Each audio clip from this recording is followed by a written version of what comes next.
Time for some more Get Stuck on Sports Thumb Coast TV edition. Hi, I'm your host, Dennis Stuckey. Short show this week because we finished the high school basketball season in the past few days. The boys finals were actually held over the weekend. The girls finals are coming up this week, but all our local teams have already been eliminated from the postseason. We have only one boys game to talk about. That was a quarterfinal that was played at St. Clair County Community College, as a matter of fact. And again, here's a case where I didn't give a team a whole lot of respect, and I should have. Pontiac A&T defeated Harbor Beach 67-39, and not only that, but A&T went on to actually play in the state championship game. They didn't win the title, but they did beat Menominee in the semifinals and then lost to Pewamo, Westphalia in the finals by 4 points, 61-57. So I'm thinking A&T was a little bit better than I was giving them credit for. I knew Harbor Beach was good. They went 23-4 this season.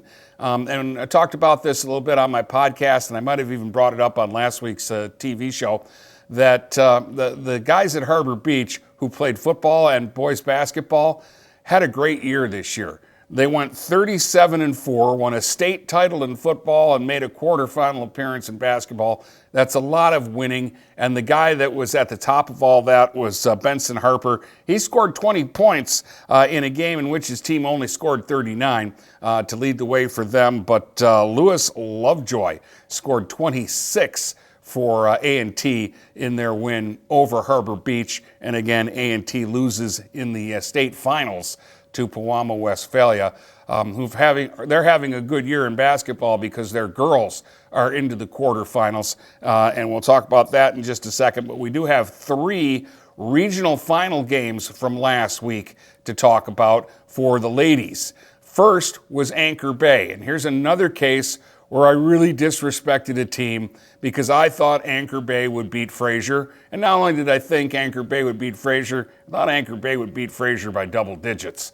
And Anchor Bay was up at the half in this one, 19-13. And they had a 41-39 lead with 1:20 to go in the game. But they lost 47-43. And Anchor Bay finishes the season 22-3. They ran the Mac White. They went 10-0 in the Mac White. They blew through their district, beating PH in the finals. And I really thought that they were the top team in this regional. However, I shouldn't have disrespected Fraser because Fraser, very good team this year. I mean, they're 23-2. They ran the Mac Blue and went 10-0.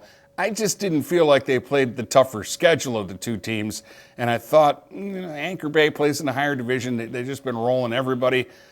I would have bet my house Anchor Bay would have won this game, but Fraser is the winner. And Fraser is moving on to the quarterfinals where they will meet Eisenhower, who won the MAC Red this year.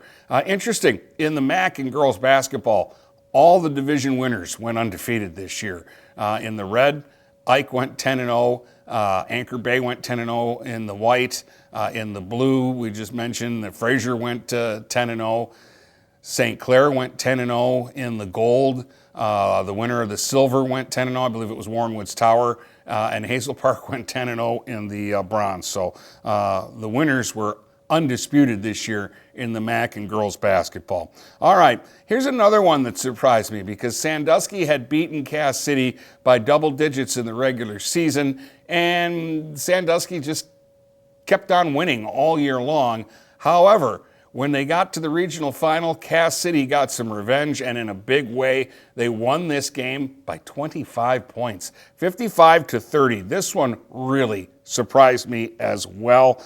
Cass City will move on now, and they will play Pewamo, Westphalia in a quarterfinal. And the Pewamo, Westphalia boys won a state title. The girls are 3 wins away from a state title, but they'll have to go through Cass City first. Cora Arbaugh scored 6 points in this one for Sandusky. They didn't do a ton of scoring, but they went 23-2 this year. They win another league title. They win another district title, and they only graduate 2 players off of this year's team. They will lose Brooke Wendling and Maggie Keenath, who were 2 very key contributors for them this season, but they bring everybody else back for next year, so they're going to have a good team again next year. They got a lot of mileage out of Caroline Rinke this year, Riley Moore, Emma Merriman, and the other girl that I saw play and really like is Macy Bender. And they've got a couple of other kids, too, that played a lot for them this year. And they're going to be good again next year. But this has got to be a disappointing way to go out. Only their second loss of the season. And it was to a team that they had beaten earlier rather handily. So I think most people up in the Thumb area thought Sandusky would be playing in a quarterfinal game this week, and it didn't happen.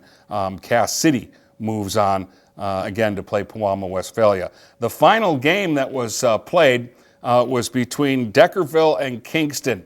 Deckerville had just a terrific year this year. They fall to Kingston 47-43. It was the third time they'd played Kingston this year because they're league rivals. Kingston won the blue in the Greater Thumb, and second place was Deckerville. They beat them by 19 the first time they played them.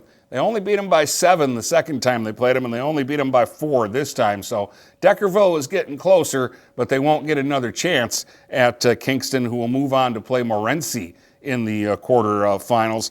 Molly Walker for Kingston scored 28 points in this game and reached 2,000 points for her career.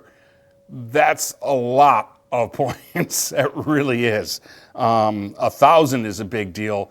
2,000 is rarefied air. Molly Walker has had a great career at Kingston, and she'll get to add to her point totals now as they move on to the quarterfinals.